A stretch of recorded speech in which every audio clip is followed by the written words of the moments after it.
Hey guys, Mark Ferrasci with Protect Dog Training. Heading down the hill to go see a good breeder friend of mine and bring a dog, get him out of the kennel a little bit. Hey, I wanted to have a little chat and do one of my little yakking at the screen routines. I think we're going to do a couple of these, and basically the slant is what a professional deals with on a daily process, on a daily basis, as far as the client and in relationship to what comes at us, so that you start to understand a little bit more about the type of impact that our customers have on us and the dogs in general, okay?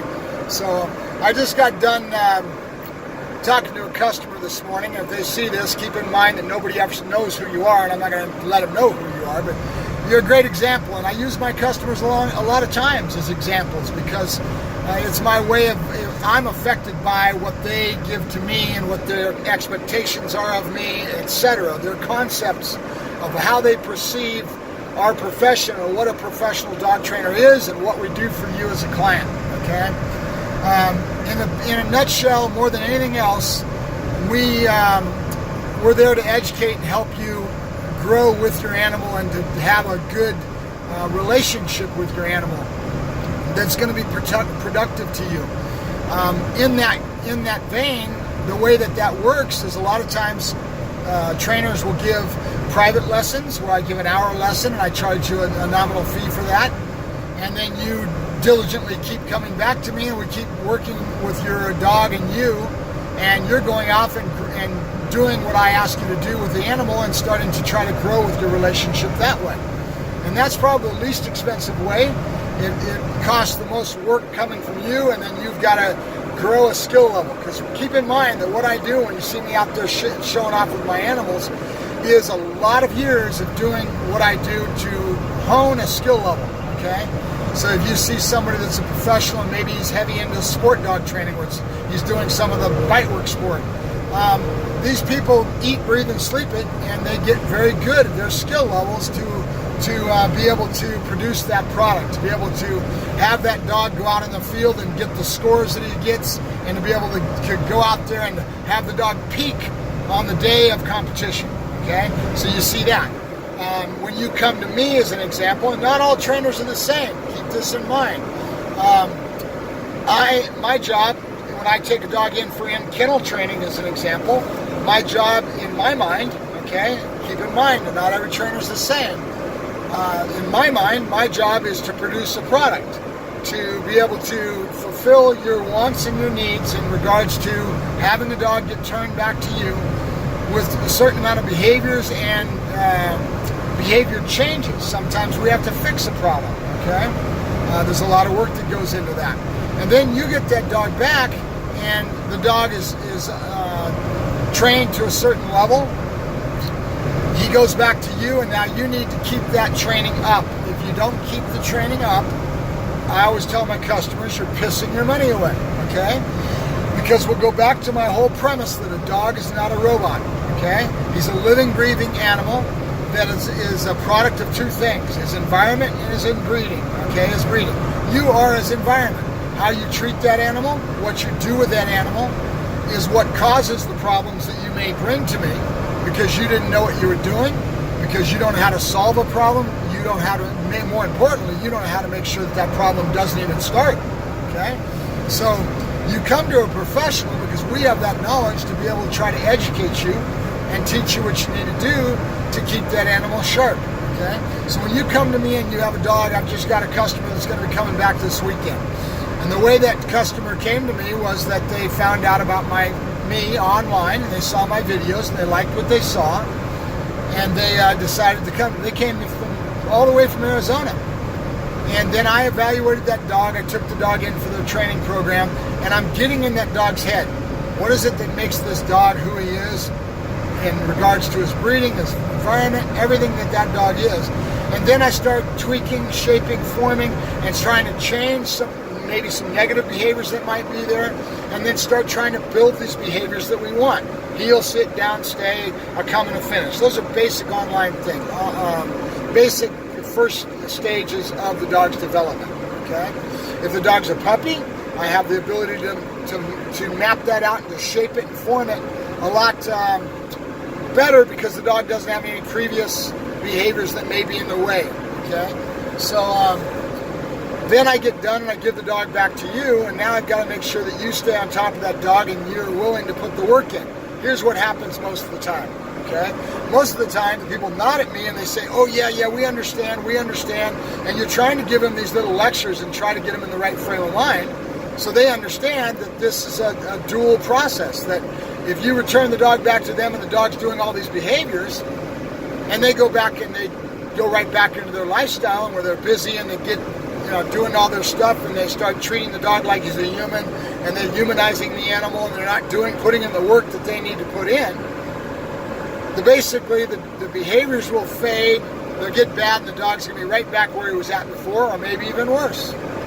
So you basically pissed your money away. You paid this trainer to do all this work, and now you get the animal back, and you're not willing to put the work in. You don't want to learn. You have a busy lifestyle, and you want to go out about your lifestyle, and what ends up happening is that behavior fades. If you don't use it, you lose it, okay? And that's reality, okay? As in any training program, if you go and you do physical, getting in shape, and you go to the gym and you bust your ass and you get these nice muscles, and if you don't keep at it, it's gonna go to flab and you're gonna lose it.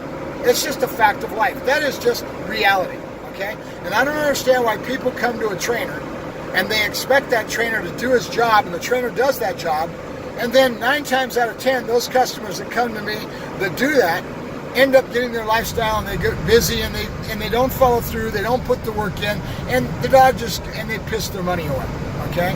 So it's frustrating for a trainer to have this happen. So back to my customer I just got done with.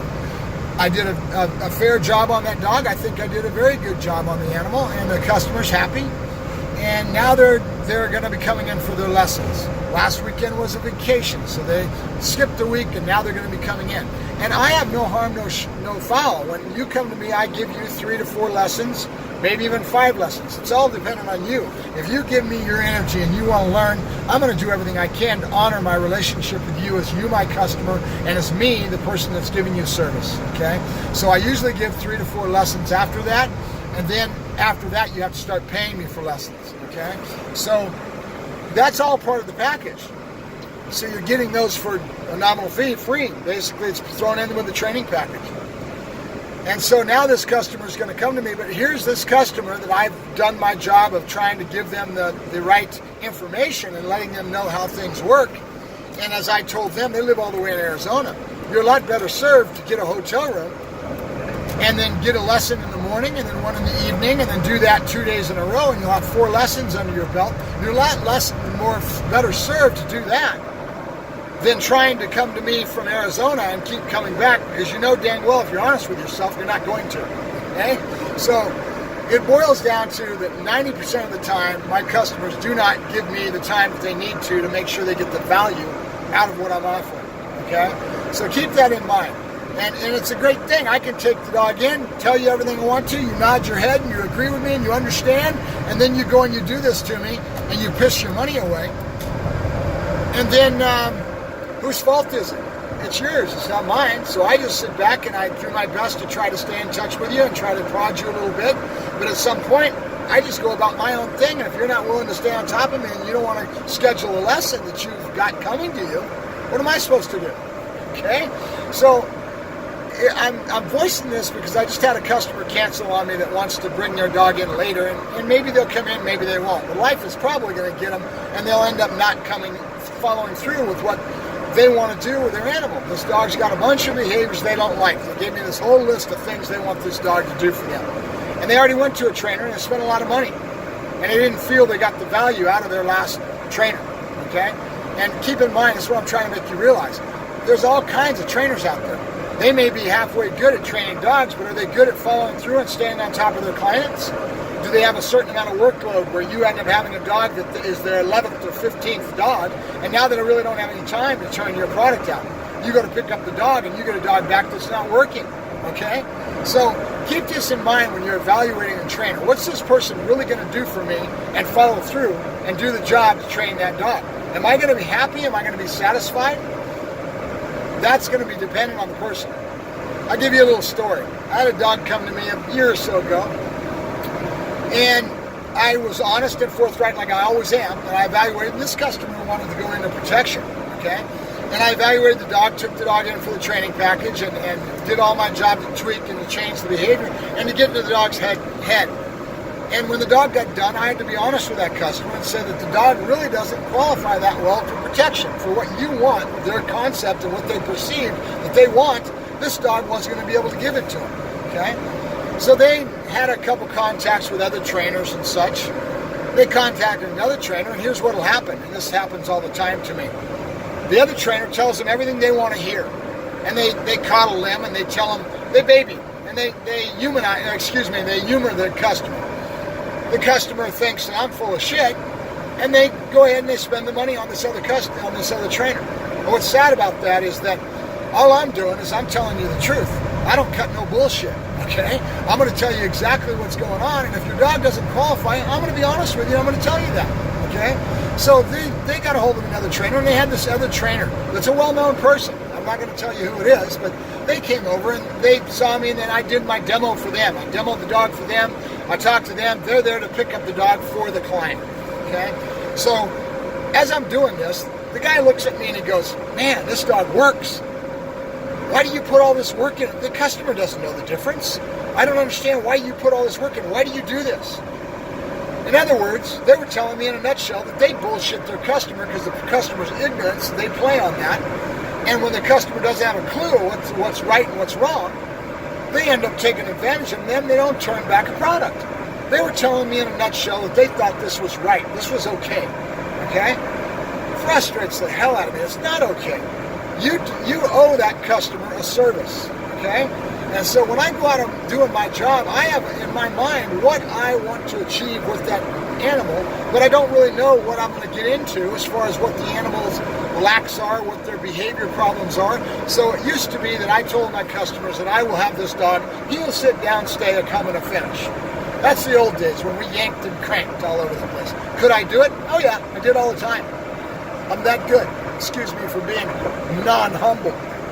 I'm not a very humble person, and that gets a lot of people out there that don't appreciate me so much. I guess if I was a lot more humble, a lot more quiet, and didn't get out there and wasn't as assertive as I am, I'd probably have a lot more people that like me. As it is, there's a lot of people that are jealous and don't like me too much. And really, I don't give a shit, to be honest with you. It is what it is. Okay, so these little things that happen to me all the time are the things that I want to kind of cover in these videos. I want to let you know what a professional goes through and what our concept, what is our perceptions of what we've got to deal with the general public that come at us, what their perceptions are, what they think that this service is going to give them, what this trainer is going to do for them. The reality is that there's a lot of ignorance out there. And that ignorance causes for trainers that are out there to be able to take advantage of their customers. And they do it all over the place. I hear it all the time. Okay? So what it boils down to is that with these videos, I hope to educate the general public a little more so that you start to be able to be a little bit more aware of and have a little bit more buyer beware type of an attitude when you take your dog to a customer. And it's going to piss a lot of trainers off, but it's going to be reality. I'm not going to cut no bullshit. I'm going to tell you exactly from my experiences, okay? So in this video, I've given you a lot of experiences of my customers and what I have come at me and their perceptions that I'll try to change a little bit. I'm going to start letting you know when I hear things through the grapevine, and I'll never mention names. I'm not going to do that. But I'm going to try to get you to understand what happens out there in the profession so that you, the client, you, the ignorant customer, the person that doesn't have any concept or clue on what a trainer does, and in my education through these videos and trying to educate you a little bit, you'll start to understand that there's a lot of people out there that are half-assed even if they are a good trainer. What are they doing to follow through to make sure you get the service that you deserve? Are they honest with you? Do they do what I do? I'll have a dog come in for a month training program, and if I haven't fulfilled what I honestly feel in my heart that I'm supposed to be doing with that client, I'll keep the dog for a couple of weeks, and then I'll charge him for it. I'll do what I need to do to make sure that I turn out the product to the best of my ability, okay? So keep that in mind when you're shopping. This is the first little tape that I'm going to do, the first video that I'm going to do with this concept and my trying to give to you some knowledge as a client and as an ignorant, and don't take that word, I use it a lot. I use the word of ignorance a lot. Don't take offense to it, okay? It's not meant to be offensive. It's meant to be a word that says you don't know, you don't have knowledge. That's ignorance. And there's no harm, no foul. We all learn the same way. When I started as a trainer, I didn't know shit. I had to go out there and I had to reach, I had to look, and I had to keep asking questions and always be right on the leading edge of pushing to try to learn and grow, okay? And everybody that comes to me is in the same position. And so there's no harm and no foul. The old saying, if there is no stupid question, there isn't, okay? Because you trying to reach and grow and trying to, I might get a little testy sometimes, I might be a little bit egotistical or whatever, and if that make you feel small in that regards, I apologize. I'm not trying to. You have to learn. And if you're going to handle the heat, you're going to get in the kitchen, you better be able to handle the heat, okay? And in the dog world, I handle it all the time. I catch so much shit, it's not even funny. I have to go and humble myself to other trainers that I don't feel as good as me, but they have something that I don't. They have some experiences that I don't. They have the ability to get in a suit. I don't have the ability to get in a suit. Why? I didn't get that much practice when I was a kid. Can I do it? Sure. But I wouldn't be to the quality that I want to be, so I don't go out there and try to even try. I'm 57 years old. If I do, I'm probably going to get hurt, and then injury is going to put me on the bench. I'm going to have to fight an injury. So all you young kids that are out there in your 20s, 30s, and you think you're all badass, realize that it's because you got youth, okay? And that's great, but half the time you don't have the knowledge to go with it. Okay, so that knowledge leaves you not being able to really do the job that well. So that's why I pick and choose my quality decoys.